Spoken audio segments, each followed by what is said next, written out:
Yesu na ye epai na yo na inga moko te.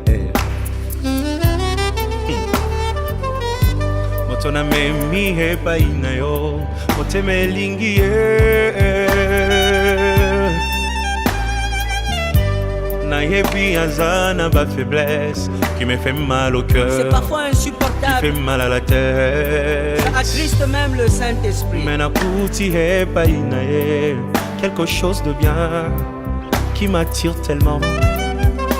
Nasengi osala yengolu bisika bandaki kokwea ekoma point fort na ye motema elingi ye.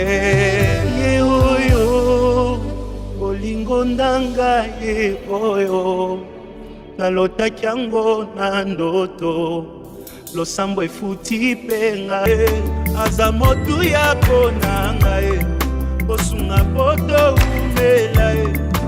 Oh ye oyo bolingo nanga ye oyo nalotaki yango na ndoto ye losambo efuti penga yo lakisa kobomba te obomesili ye oyo ata bambonye ye oyo elamba yango yo